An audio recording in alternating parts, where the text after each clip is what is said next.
Our next guest is a lifelong gardener who has learned some of life's most unexpected lessons while digging in the dirt.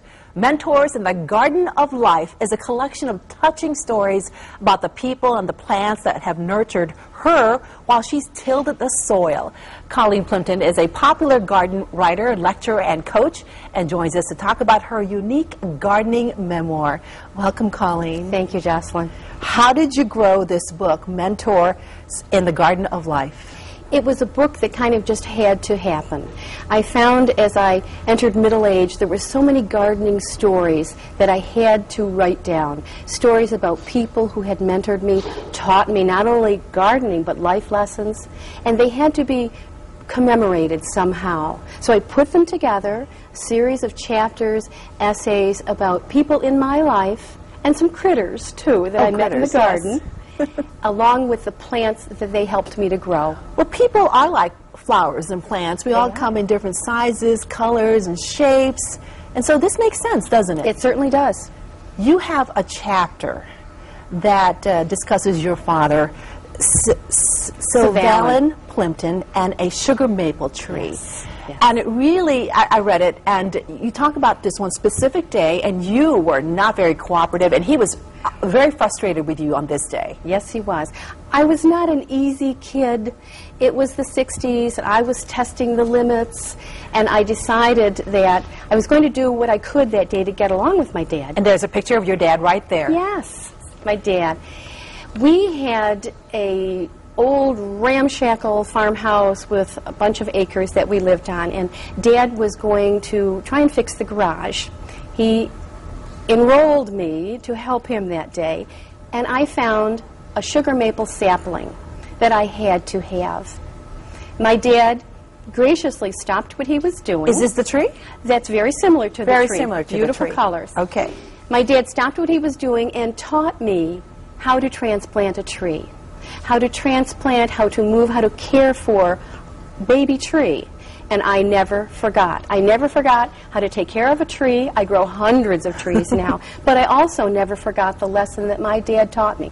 Patience, responsibility, and love. How would you describe your relationship with your dad at that time? Contentious.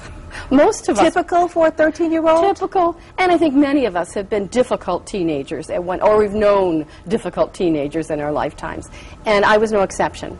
This was a healing moment. This was a time when I was able to sort of get beyond some of my own involvement and learn something about my father and about the land. So how did this change your relationship? I understood that my dad had something to teach me, that maybe he had something that I had not recognized yet. As I was pushing against the parental barriers, I realized that there were things that I could learn from him. Is this when you discovered your passion for becoming a gardener? The passion for becoming a gardener had probably always been there. Okay. I come from a long line of farmers and people who tilled the land, but that and many other incidents helped me to understand that this was my calling. You also have a chapter about your best friend, and I think her name is Muriel. Muriel. Ridner? Ridner, yes. Ridner, okay, and a pansy. Now, you describe her as a messy gardener. Muriel, my best friend, is a messy gardener, but I love her nonetheless.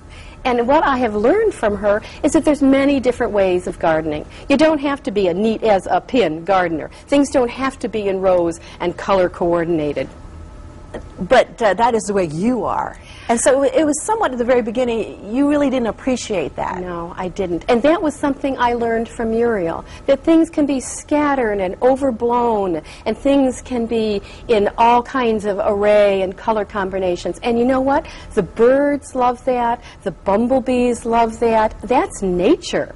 And she taught me that one doesn't have to be controlled and buttoned down in the garden, that you can be exuberant. All right, so how does the pansy come to play? The pansy. Muriel grows pansies in pretty pots on her patio. That's what I do. Oh, good. And then do you let them go to seed? I guess so. Okay. I leave them there for a while. Oh, there you go. What happens with Muriel's pansies is that she leaves them there, they go to seed, and then next year the miracle happens. In the spring, little pansy plants of different colors pop up in the crevices of her patio, out in the lawn. You never know. I didn't know that that's what happens. They will self-sow. Okay, well, I love hearing that. All right, I will just leave my pansies alone as well. You have quite an award-winning garden yourself.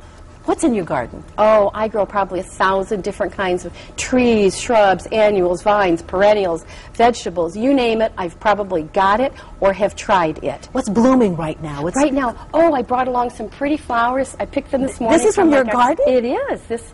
When I go out and lecture to garden clubs, I like to always pick a bouquet of what's blooming right now in my garden. So here we have several different kinds of hydrangea. And there's a picture of your garden right now. Yes.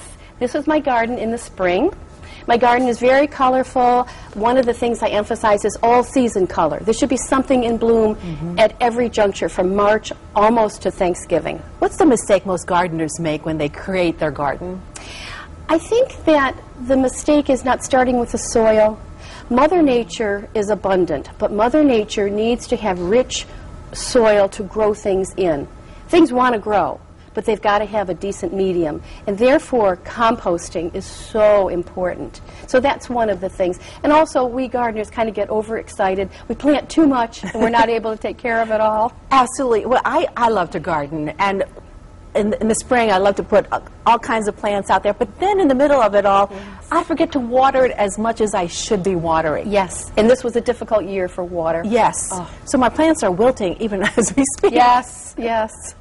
The secret is to grow drought-tolerant plants, and there's a whole host of them. And also, again, to have rich soil that holds the moisture. And what should people be looking at as the fall season comes to play here? What can they be planting? Oh, almost anything can be planted in the fall. Absolutely. Go to the nursery, find things that are in containers. But here's one thing I always advise gardeners. When you get something that's in bloom now, make sure that you purchase something that's going to bloom at a different season. If you get a fall blooming aster, go ahead and also get a spring blooming columbine. And if you do this every time you go to the nursery, pretty soon you too will have a garden that's colorful all season long. So basically you can plant now for the spring. Yes, you This can. is a good time to do this. Absolutely. Yes. Roots want to grow. The soil is still warm. As the air cools, the roots continue to grow into the soil. So it's an excellent time to plant. Okay. And the name of the book again is Mentors in the Garden of Life. Colleen Plimpton, thanks so much for being here and for all that advice. You're very welcome. Coming up next, we're making a fresh corn chowder with mother-daughter cooking duo Betty Ann and Stephanie when Connecticut Style returns.